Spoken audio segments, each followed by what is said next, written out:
There are moments in cinematic history that are not merely watched, but felt. They become permanently etched into our collective consciousness, transcending the screen to become a shared cultural memory. The storm-lashed night, the stalled electric vehicles, the rhythmic, earth-shaking thud that announces the arrival of a king.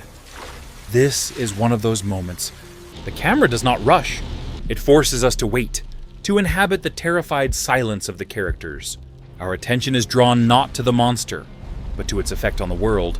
A plastic cup of water on a dashboard begins to tremble, concentric rings rippling across its surface, in time with a sound that is felt long before it is truly heard. This is the art of suggestion at its most masterful. Director Steven Spielberg is not just showing us a dinosaur. He is teaching us the physics of fear. Every element, from the rain lashing against the windshield to the low, groaning stress of bending metal, is a brushstroke in a portrait of imminent, inescapable power. And then, through the rain and the mangled fence, the eye, a vast reptilian eye, its pupil contracting in the beam of a flashlight. It is a gaze that feels ancient, intelligent, and utterly indifferent to the fragile humans it beholds. This reveal is followed by the sound that would define the franchise and terrify a generation. The roar. It is a high-pitched, piercing scream of fury that tears through the storm. A sound that is as iconic as the creature itself. It is the sound of a nightmare given voice. A perfect fusion of sound design and visual effects that cemented the Tyrannosaurus Rex, not just as an animal, but as the ultimate movie monster. This sequence is, without exaggeration, a cinematic masterpiece. It is a masterclass in tension, reveal, and payoff. And for millions, it became the definitive truth of Tyrannosaurus Rex. But that is where our journey begins, because to truly appreciate the genius of the illusion, we must first understand the reality it replaced. The roar, that primal scream that echoed in theaters around the globe, is the first great pillar of the Jurassic Park myth. And it is here, with this sound, that our investigation into the fact versus the fiction must commence. So, the central question, could a T-Rex actually produce a sound like that? When we examine the fossil record and the anatomy of living archosaurs, the group that includes birds and crocodilians, we find compelling evidence that the answer is almost certainly no. The roar depicted in the film is a classic mammalian roar, a sound produced by passing a large volume of air over complex vocal cords housed within a larynx, or a voice box. Mammals, from lions to bears to humans, all share this basic structure. But dinosaurs, we must remember, were not mammals. As archosaurs, their vocal systems were likely far more similar to those of their modern-day relatives.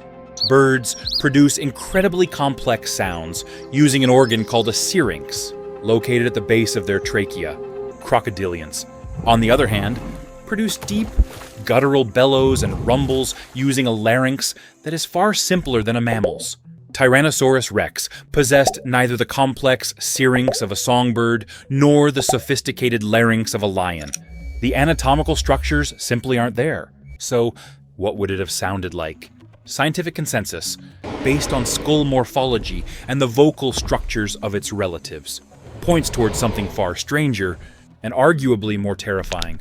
Instead of a high-frequency roar designed to be heard over long distances, Rex likely produced low-frequency sounds, perhaps even infrasound frequencies below the range of normal human hearing.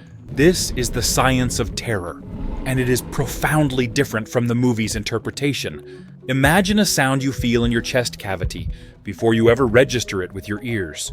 A deep, resonant rumble that vibrates through the ground, through the vehicle, through your very bones. It is the kind of sound modern-day crocodiles and alligators use, a display of sheer physical power made audible. It wouldn't be a scream that pierces the night. It would be a low, menacing hum that is the night. This isn't a monster announcing its presence with a theatrical cry. This is an apex predator whose very voice is an expression of physics, a warning that something massive, powerful, and unstoppable is approaching. The cinematic illusion gave us a scream we will never forget. The scientific reality, however, gives us a sound that we would be physically incapable of ignoring. We have deconstructed its voice. But how did this colossal hunter see the world it dominated? Excellent. I will now generate the second section of the script. Having deconstructed its voice, we now turn to its vision, as the colossal head looms over the rain-swept Ford Explorer. Dr. Alan Grant utters one of the most famous lines in paleontological cinema. Don't move. He can't see us if we don't move. It's a concept rooted in a familiar idea, often associated with amphibians like frogs, whose eyes are attuned to detecting the motion of insect prey. In the context of the film, this is a moment of pure narrative genius. It establishes a clear, tangible rule for survival. It transforms a scene of monstrous action into a terrifyingly still test of discipline.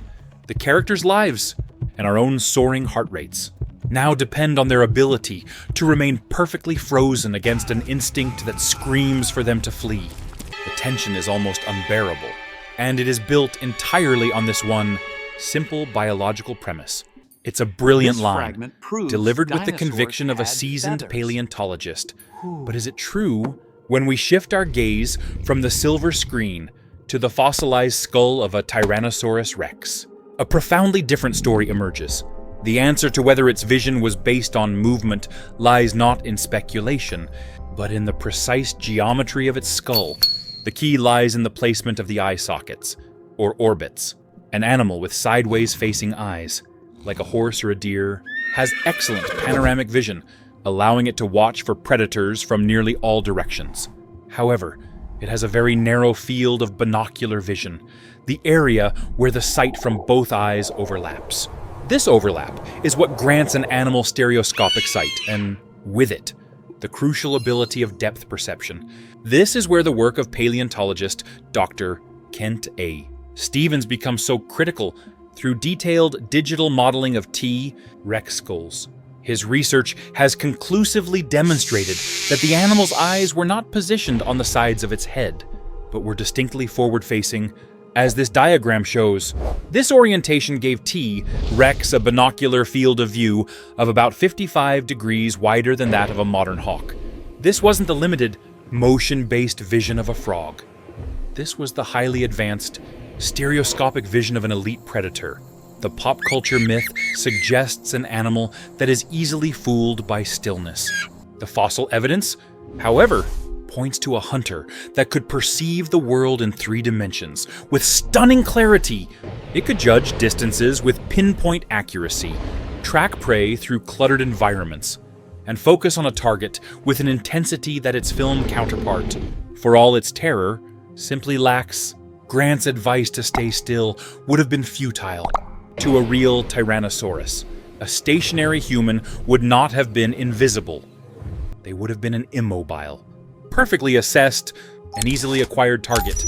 The cinematic illusion gives us a monster with a curious blind spot that creates suspense. The scientific discovery reveals a super predator whose gaze was as sharp and as deadly as its teeth. So, the T. Rex could see them with perfect clarity. But this brings us to the second half of the sequence, the chase. The moment Ian Malcolm breaks from the tense stillness with a flare, the scene explodes into kinetic energy. The T.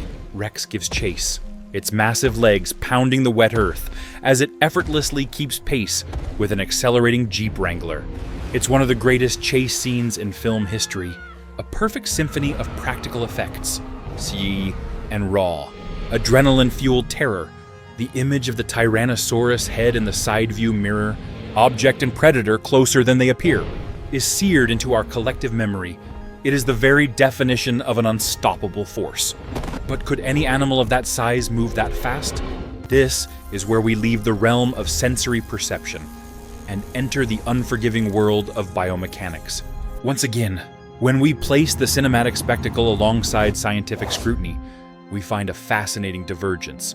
The question of a T. Rex's top speed has been a subject of intense study, most notably by researchers like Dr. John R. Hutchinson, using sophisticated computer models that account for everything from bone density and stress tolerance to muscle mass and ligament strength. These studies attempt to answer a simple question: what were the physical limits of this animal? The results are unanimous. A 9-ton bipedal animal could not run like an ostrich or a cheetah. The problem is one of mass and physics. Running, by definition, requires a moment where both feet are off the ground. For an animal the size of a T-Rex, the force of impact upon landing from such a stride would have been astronomical. Its leg bones, thick as they were, would have been at extreme risk of shattering under the immense stress.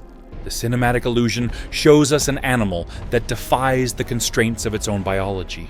The science reveals a creature that, like all living things, was bound by them. The 40-mile-per-hour sprint needed to keep up with that Jeep was, in all likelihood, a biological impossibility, so how fast could it move? The models suggest a top speed that was far more modest, likely in the range of 15 to perhaps 25 miles per hour at a full trot. This may sound slow compared to the movie, but we must reframe our perspective. This was not a speed demon, this was a walking fortress. A 9-ton animal moving at 20 miles per hour is a terrifying spectacle of momentum and power, and it was almost certainly faster than any other large dinosaur in its ecosystem, including its primary prey like Triceratops and Edmontosaurus. It didn't need to be a sprinter, it just needed to be faster than its next meal. The chase in the film is a heart-pounding race. The chase in reality would have been a relentless, terrifying pursuit, with a predator whose victory was not a matter of speed, but of stamina and inevitable, bone-crushing physics. Excellent! I will now generate the third and final section of the script. So, we have arrived at a fascinating conclusion. The iconic roar was likely a physical impossibility. The movement-based vision was the exact opposite of its true, eagle-eyed, predatory gaze, and the high-speed chase, for all its heart-pounding intensity, was a feat of Hollywood physics, not biological reality. It would be easy, then, to dismiss the scene as a failure of scientific accuracy, a collection of exciting but erroneous choices, but that would be a profound misinterpretation of the art of filmmaking. The truth is, the scientific inaccuracies in Jurassic Park are not flaws. They are its most brilliant, deliberate, and narratively essential choices. Let us step into the role of the film analyst for a moment. Why choose a high-pitched mammalian roar?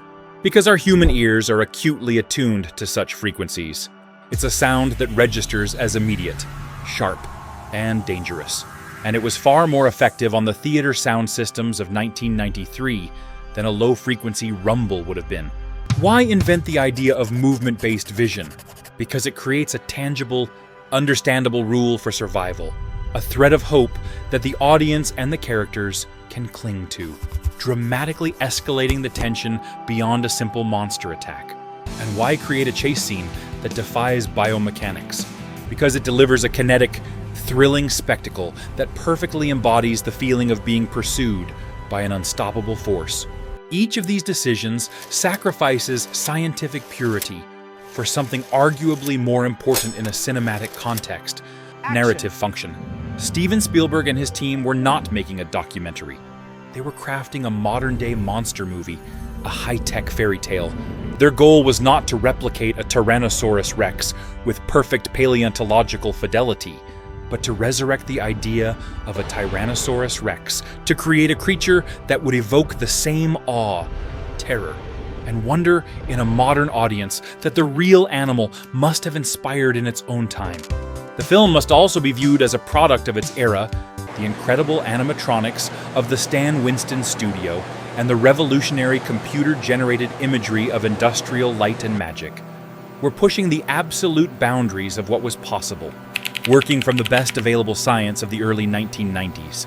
The dinosaur renaissance was in full swing, but many of the studies we've cited today on vocalization, vision, and locomotion had not yet been published.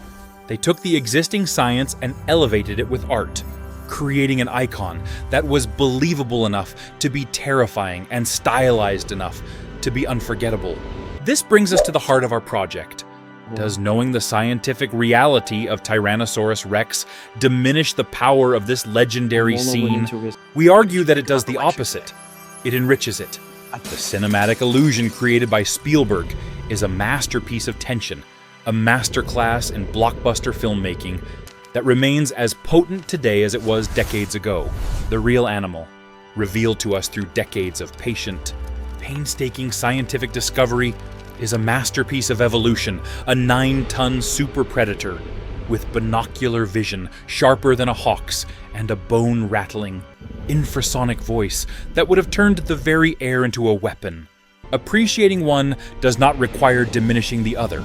We can celebrate the film for its artistic genius, while simultaneously marveling at the even more incredible reality of the animal it sought to portray.